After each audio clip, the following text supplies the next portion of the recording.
let's talk about manifesting our dreams. Sometimes I get scared that I'm not going to accomplish everything that I have planned for myself. And transparently speaking, growing up, I thought more about what I was going to be doing versus what I wanted to do. So it's like, okay, I always told myself that's like I can be a psychiatrist and, help people with mental health issues. And so when I went to college, I majored in psych. And don't regret that for a second. Still very heavily invested in psychology. I love it so much. It has just explained so much for me, explained so much about myself. It's provided me with a lot of clarity, and I will always be grateful for that, for sure. Crap, that was very, very dark. So the first thing that I had to understand about manifesting my dreams is that, I deserve it. And I think that a lot of people kind of skip that step.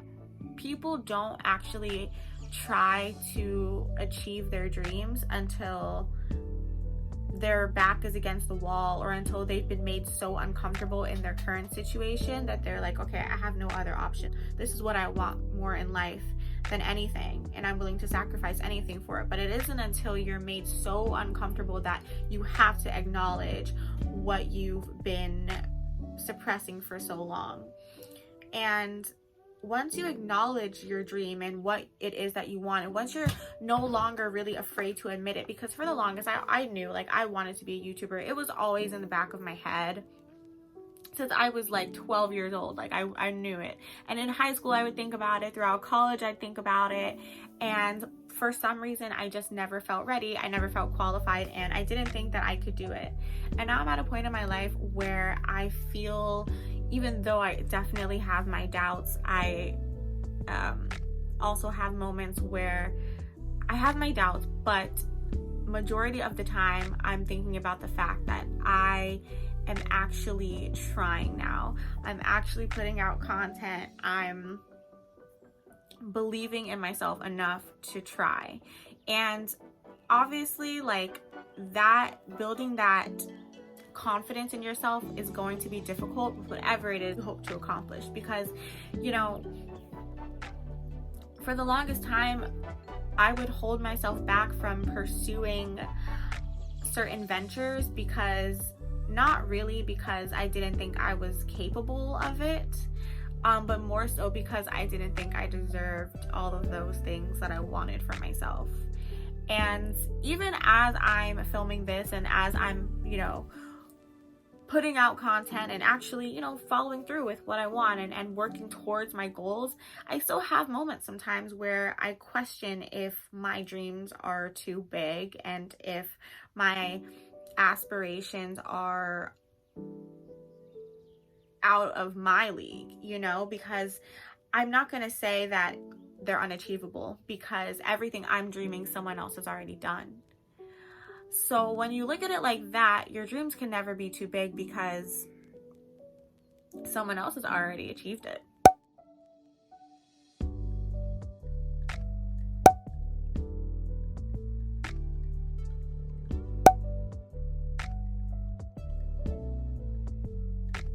Someone else has already set the path for you, has made room for you to follow them and exceed their achievements.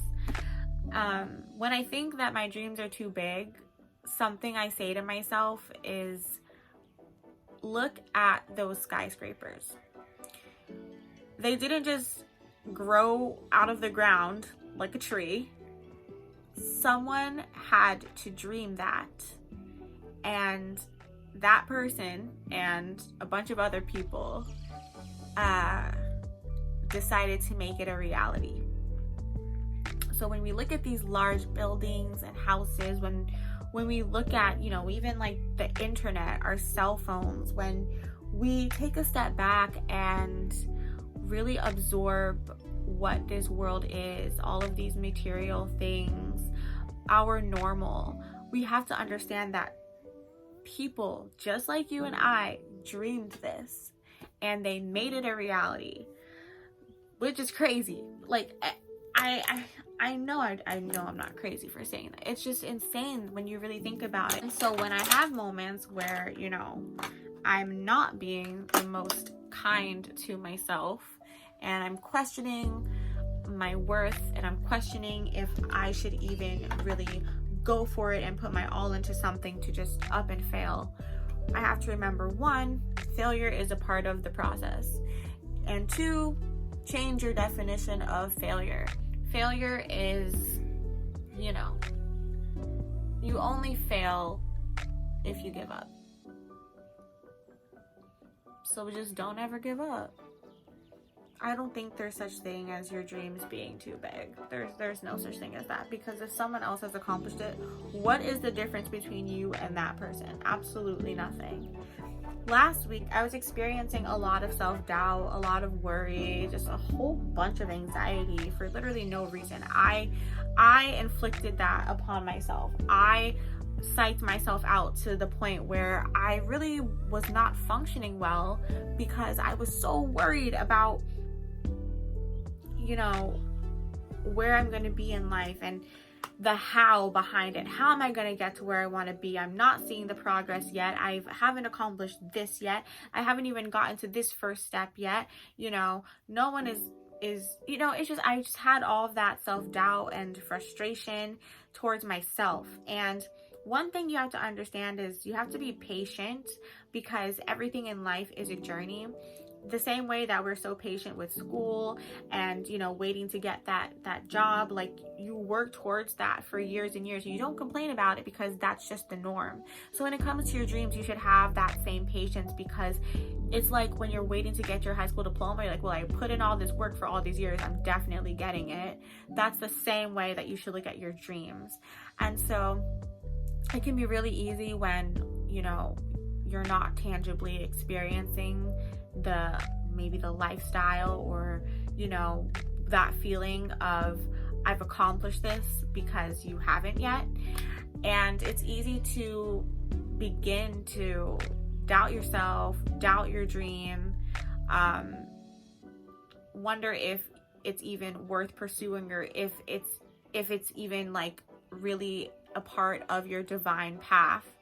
But I do believe that dreams can change, you know. So it's like maybe your dream was to be a doctor, but then you got into an accident and now you like can't use like your hand. I don't know, like you can't do that anymore. God or the universe or whoever will create another path for you that may be in alignment with what your purpose is, but it just didn't come in the same form that you expected it to. So maybe your dream, you know, was to like help people and like help rehabilitate people and stuff like that, but you weren't able to do that in the traditional way, or in the sense that you wanted to for some reason. Like life got in the way and you couldn't. But now you work at a job or you own a company where you're able to help people in another way, but you're still doing that fundamental thing. You're still fulfilling your purpose by helping people. And I think it's okay to try and fail and try and fail. And I believe that like when you're going through that process of consistent, you know, failure, you know, you're gonna, for example, like me with YouTube, like some videos are gonna hit, some aren't. But if you pay attention to the signs around you, like if you've read the book, The Alchemist, you'll understand what I'm saying. Like when you pay attention to the omens, when you pay attention to the signs, understand that the universe is literally guiding you and telling you what to do, and is providing you with, you know, confirmation of yes, providing you with confirmation that you are moving in the right direction, and then guiding you in another direction if you're not. So for example, say like you know how like you may think, okay, I'm putting in all of this work and I'm not seeing any results, I'm just gonna give up. And the second that you want to give up, something good happens that inspires you and motivates you all over again. Yeah, that's a sign from the universe that you should keep going even though you feel like giving up. My point is like you're gonna get signs from the universe that are gonna tell you to keep going when you feel like giving up. And if you're receiving those signs, then don't give up. And also follow what feels right to you, follow what feels good to you. If you like filming, if you like writing, if you like, I don't know, snowboarding, whatever it is that like you're just so in love with and that you would do for free, right? You would do whether you had an audience or not. You would do this whether you're making money from it or not. And that's your passion. Just do it. And your genuine joy, your authentic love for whatever it is that you do will attract all of the abundance that you're seeking, because you're doing something with intention. You're doing something with love. You're fulfilling your purpose purely. There's no ulterior motive, So I guess I just wanted to share that. Like, there's an art in understanding, like, the importance of your dreams. There's an art in pursuing your dreams. Acknowledgement, realizing and understanding and wholeheartedly accepting the fact that you deserve it, working towards it, and never giving up.